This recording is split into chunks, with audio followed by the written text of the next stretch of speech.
नया साल आ गया है और पुराना साल चला गया है, यानी 2025 चला गया और 2026 आ गया है। नए साल पर लोगों की नई नई उम्मीदें होती हैं, नए नई आशाएं होती है, कुछ नया करने का कुछ सपना होता है। तो वही सपना, वही आशा और वही जुनून लेकर फिर से एक नया साल आया है और पिछले साल को यानी कि 2025 को हमने विदाई दे दी है। तो पिछले साल यहीं पर खड़े होकर इसी 1 तारीख को मैंने खड़े होकर एक छोटा सा वीडियो बनाया था और फिर आज ठीक इसी समय 1 साल बाद यहीं पर खड़े होकर अपने छत पर मैं एक छोटा सा एक नए साल के स्वागत पे एक छोटा सा वीडियो बनाने जा रहा हूँ। नया साल एक तरह से एक बहुत बड़ा त्यौहार की तरह होता है।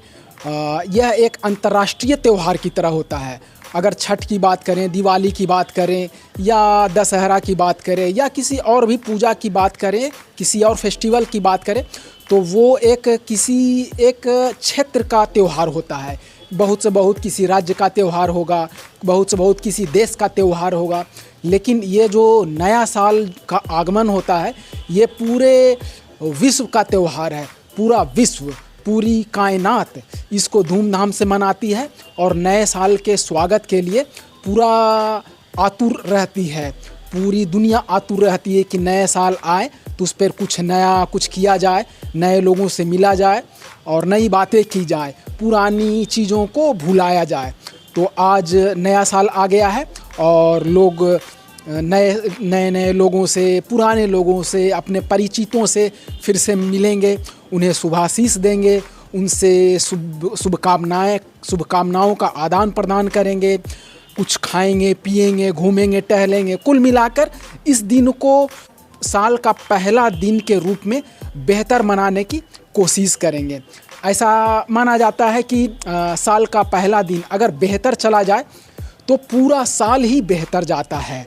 ऐसा माना जाता है। हमारे गाँव में भी ऐसा माना जाता था, परिवार में भी माना जाता है और बहुत लोगों के और बहुत जगह ऐसा माना जाता है। इसलिए इस दिन को लोग बहुत अच्छे से, बहुत खुशीपूर्वक मनाने की कोशिश करते हैं। तो इसी के लिए पूरा संसार, पूरी कायनात अच्छे से मनाने के लिए उत्सुक और उद्वेलित रहती है। तो इसी जगह पर पिछले साल मैंने खड़े होकर एक संकल्प लिया था, एक रेजोल्यूशन लिया था कि मैं पूरे साल अपने स्वास्थ्य का ध्यान रखूँगा, अपने हेल्थ का पूरा ध्यान रखूँगा। तो मुझे लगता है कि मैंने इस रेजोल्यूशन को पूरी तरह से निभाया है, पूरी ईमानदारी पूर्वक निभाया और अपने स्वास्थ्य को पूरे साल कहीं भी किसी भी रूप में बिगड़ने नहीं दिया।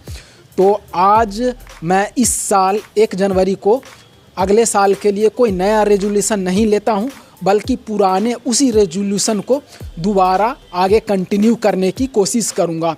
कहते हैं कि हेल्थ इज़ वेल्थ, स्वास्थ्य ही धन है। अगर स्वास्थ्य ठीक रहता है तो सारी मटेरियलिस्टिक चीज़ों का आप आनंद ले सकते हैं। लेकिन स्वास्थ्य अगर गड़बड़ हो जाए, स्वास्थ्य अगर आपको धोखा देने लगे आपकी वजह से या किसी और वजह से, तो आपका जीवन छन्न भन्न हो जाता है, आपका जीवन बेकार होने लग जाता है। तो जैसा कि कहते हैं कि पहला सुख निरोगी काया होता है, तो इसी आधार पर मैं ये अपने आप से यह वादा करता हूँ कि जिस तरह से मैंने पिछला साल निरोग अपनाया, निरोग जीवन जिया, उसी तरह से प्रयासपूर्वक आगे का पूरा साल 2000 पूरा साल मैं कोशिश करूँगा कि निरोग रहूँ, हेल्थ को सबसे प्राथमिकता दूँ और स्वस्थ रहूँ, ताकि इस जीवन का, मटेरियलिस्टिक जीवन का जितना हो सके यथासंभव आनंद ले सकूं। तो इन्हीं बातों के साथ सबको हैप्पी न्यू ईयर। और हमारे क्षेत्र में, हमारे परिवार में या जहाँ से मैं बिलोंग करता हूँ, वहाँ एक भरत वाक्य चलता है, आदर्श वाक्य चलता है कि सबका भला तो पीछे से अपना भला। कहने का मतलब है कि भगवान सबका भला करे, सबके जीवन में सुख समृद्धि लाए।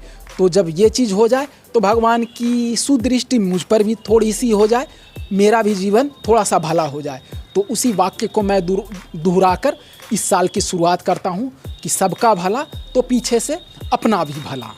Once again happy new year.